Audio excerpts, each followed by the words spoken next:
जय माँ इंद्राक्षी, जय अम्बे। इंद्राक्षी धाम में दर्शकों, आप सभी का हम हार्दिक स्वागत करते हैं। आज के दिन जिन जातकों का जन्मदिवस है, मैरिज एनिवर्सरी है, उन सभी को हमारी तरफ से बहुत बहुत शुभकामनाएं। आज हम बताने वाले हैं, हमने पहले भी बहुत सारे ऐसे अंक बनाए हैं विगत पिछले 20-25 वर्षों में, जिसमें हमने मत्स्य रेखा का जिक्र किया है। आज हम पामिस्ट्री के ऊपर बोलना चाहते हैं और ये अंक बहुत अच्छा हो सकता है। एक चिन्ह आपने देखा हो मत्स्य का, जिसको मछली का निशान कहते हैं। मछली जैसी आकृति हमारे हाथ में दिख जाती है कई बार, लेकिन अगर यही मछली जैसी आकृति उल्टी दिशा में हो तो आपने कहीं किताब में पढ़ा या किसी वीडियो में सुना कि मछली की आकृति हमें धनवान बनाती है, मछली की आकृति बहुत सारा धन हमें दिलाती है और जीवन में हम बहुत अच्छे से रहते हैं। लेकिन यही मत्स्य रेखा अगर विपरीत दिशा में हो तो ये राजा से रंक बनाते भी देर नहीं लगाती है। आज एक नया आप रूप में इस अंक को सुनेंगे, क्योंकि आपने हमेशा मत्स्य रेखा के बारे में पॉजिटिव सुना होगा, लेकिन इसके कुछ नकारात्मक भी चिन्ह होते हैं। अब आप कहीं अपनी हथेली में देखते हैं और आप किसी से सुन रहे हैं कि मत्स्य रेखा ने तो धनवान बनाना है। आप कह रहे हैं, कहाँ साहब, मेरे पास तो इतना बैंक लोन है, इतना कर्ज चढ़ा है, मैं ये सब बातें झूठी हैं। तो झूठी इसलिए महसूस होती हैं कि हम सब्जेक्ट को पूरी तरीके से कई बार सुनते नहीं हैं या कई बार सब्जेक्ट को पूर्ण रूप से बताया नहीं जाता। खैर, आज का पहले हम पंचांग देखेंगे।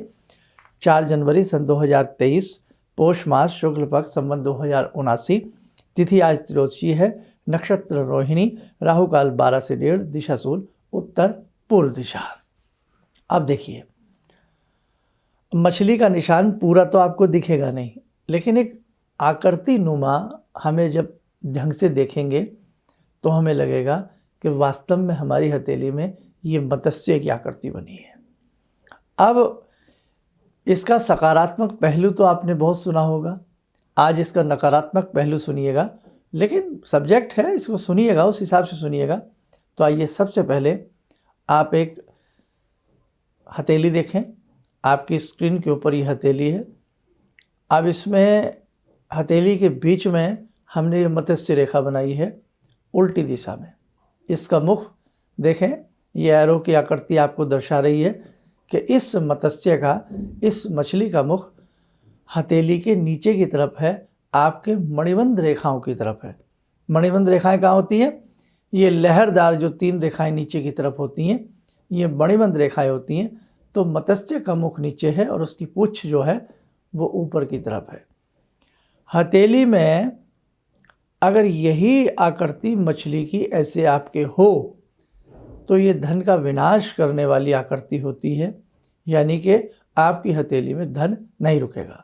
अब आगे बढ़ते हैं। आपने हथेली को ऐसे देखा, उसके बीच में आपने मत्स्य का चिन्ह देखा, मुख नीचे की तरफ देखा। अक्सर यही आकृति हमारी हथेली में मणिबंध से थोड़ा ऊपर होती है। ये हमारे मणिबंध है, यहीं से देख लीजिए आप, ऐसे ही देखिए, इसको समझ लीजिए। आपकी हथेली में ये जो होती है ना लहरदार रेखाएं, ये मणिबंध होती है। इसमें जो ज्वाइंट होता है ऊपर की तरफ, आयु रेखा का ज्वाइंट होता है, यहाँ एक मछली जैसी आकृति बनती है, ऊपर को जाती है। वो आपने हमेशा सुना होगा, लेकिन हथेली के बीच में जा कर के और मछली का उल्टी दिशा में, यानी कि पानी के अंदर वो गोता लगा रही है, पानी के अंदर गोता लगा रही है, नीचे की तरफ जा रही है। मछली को प्राण मिल रहे हैं, लेकिन ये निशान हमारे धन के लिए अशुभ होगा। क्यों? हमारी हथेली के नीचे केतु होते हैं, यहाँ जहाँ ये उकड़ा हुआ हिस्सा होता है, और हथेली के मध्य में राहु होते हैं। राहु और केतु के मध्य में ये मीन का निशान नीचे की तरफ जाएगा और ऊपर से आपकी हथेली में फेट लाइन ना हो, जिसको हम सेक्टर लाइन कहते हैं।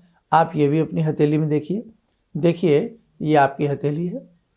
इस हथेली में ये बीचों बीच जो महीन रेखा गई है, ये एरो का निशान आप देख रहे हैं, ये भाग्य रेखा कहलाती है। अनेकों बार इस पे बोल चुका हूँ। ये भाग्य रेखा भी आपके हाथ में न हो, ये भाग्य रेखा भी नहीं है और मछली उल्टी लटकी हुई है। ऐसी स्थिति में पुरजोर कोशिश करने के बावजूद भी हम पेट भर सकते हैं, लेकिन बहुत अच्छी स्थिति नहीं आ सकती। अब इससे भी एक विकराल स्थिति मैं आपको बताता हूँ, इससे भी एक विकराल स्थिति मैं आपको बताता हूँ।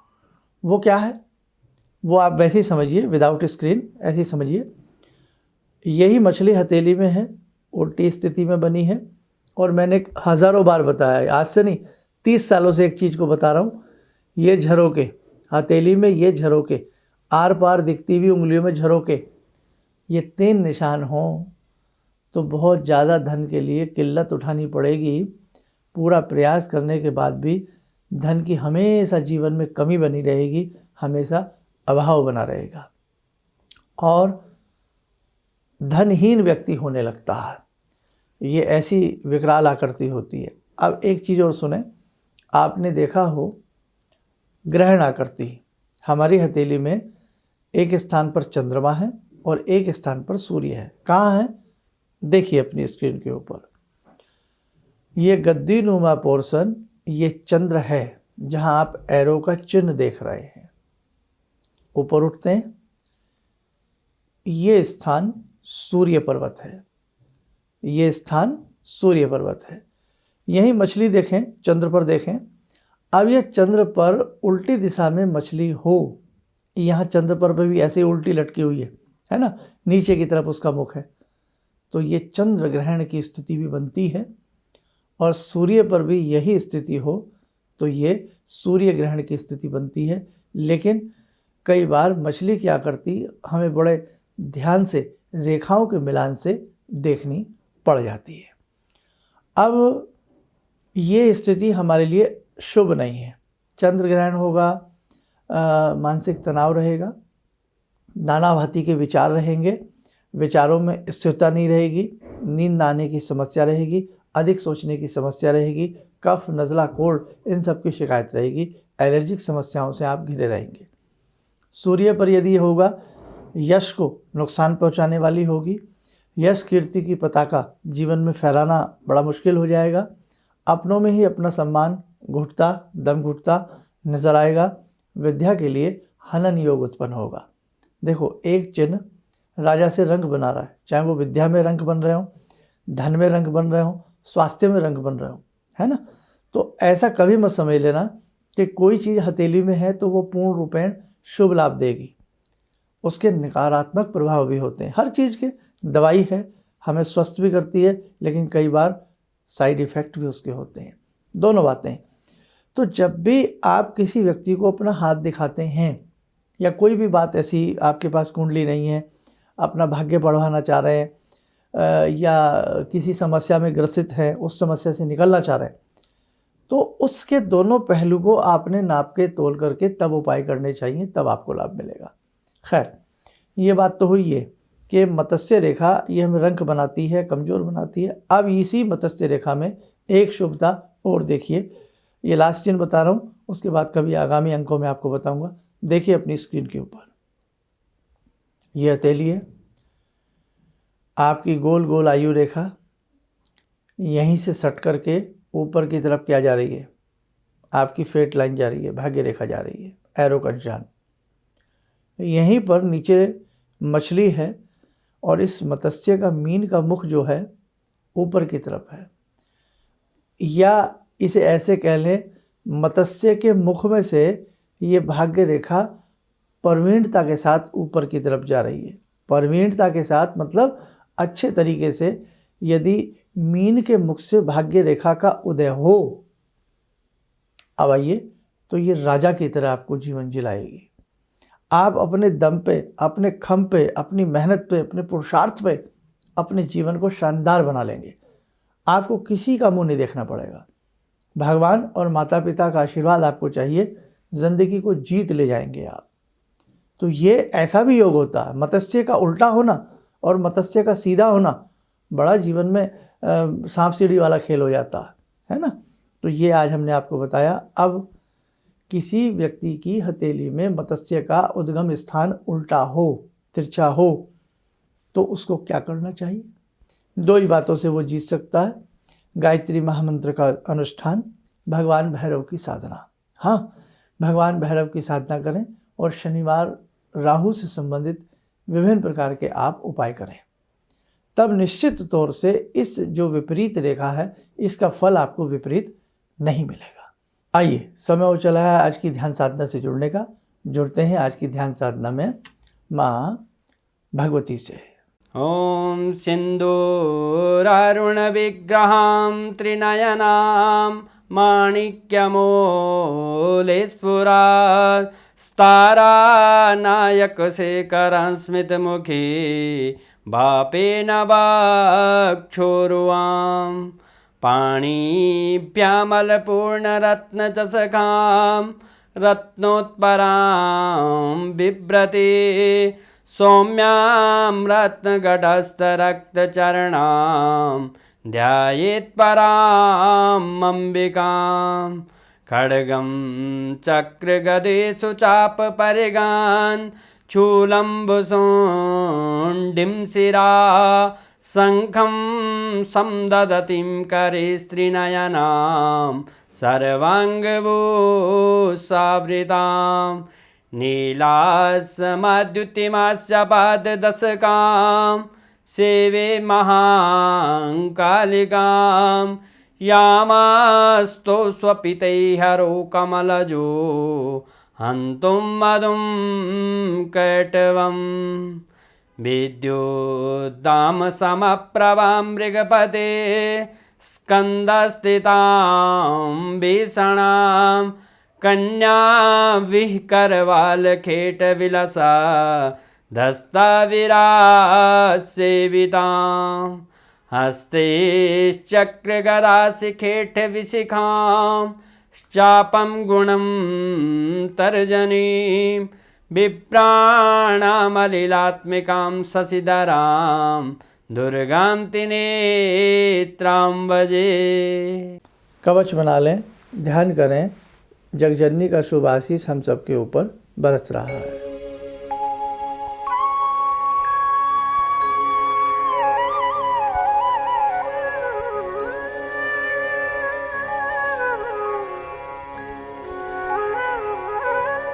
ओम बोलते हुए नेत्र खोलें, सामान्य हो जाए। देखो साधकों, जिन व्यक्तियों के पास डेट ऑफ बर्थ, जन्म समय में कन्फ्यूज़न हो, उन्हें अपने हाथ की रेखाएं दिखा करके कहीं न कहीं अपने जीवन में वो बहुत बड़ा बदलाव कर सकते हैं। ये जीवन है, इसमें उतार चढ़ाव चलता है, यश अपयश मिलता है, धन का अभाव भी होता है तो धन का बढ़ाव भी होता है। लेकिन आप किसी भी समस्या से ग्रसित हैं, कुंडली नहीं है, तो किसी अच्छे पामिस्ट को अपना हाथ दिखा करके ज़िंदगी की बाजी आप जीत सकते हैं। आप स्वस्थ रहें, सुखी रहें, इन्हीं शुभकामनाओं के साथ हम अपनी वाणी को विराम देते हैं। जय जय अम्बे। पहली बार मैं इस आयोजन में आया, गुरु जी को सुना, बहुत अच्छा लगा। और यहाँ जो सबसे अच्छी चीज़ हमें लगी कि आज हमारे बच्चों में संस्कार का पतन हो रहा है, लोगों का गुस्सा बहुत ज़्यादा बढ़ रहा है और अंदर की जो समझ शक्ति है वो इतनी घट रही है, जिस कारण पारिवारिक क्लेश, सामाजिक क्लेश, ये जो अशांति की वजह से ये सारी चीज़ें फैल रही है। गुरु जी के द्वारा दिए गए प्रवचन, उनका ज्ञान, उनका तरीका और हमारा जो पौराणिक संस्कार है, ये सब हमें इन सारे गुणों से लवरेज करता है। और मैं आशा करता हूँ कि धीरे धीरे अगर इन चीज़ों से जैसे जैसे लोग जुड़ते जाएंगे, मानसिक शांति, पारिवारिक शांति, सामाजिक शांति और एक धरती पे जो स्वर्ग कहते हैं वो कल के समय में आ सकता है। हमें बस एक दिन के प्रवचन में ये पूरा भरोसा हो गया। किसी भी समस्या के समाधान के लिए मिले प्रसिद्ध हस्तरेखा एवं वास्तु विशेषज्ञ प्रोफेसर धर्मेंद्र शर्मा जी से। नोट: शिविर में भाग लेने हेतु एवं व्यक्तिगत रूप से मिलने के लिए कॉल करने का समय सुबह 10 बजे से शाम 6 बजे तक। हमारे विभिन्न ज्ञानवर्धक कार्यक्रम देखने के लिए आप हमें अभी सब्सक्राइब करें, बेल आइकन को प्रेस करें ताकि आप देख सकें हमारा कार्यक्रम सबसे पहले। और अधिक जानकारी के लिए फेसबुक पेज को लाइक करना न भूलें।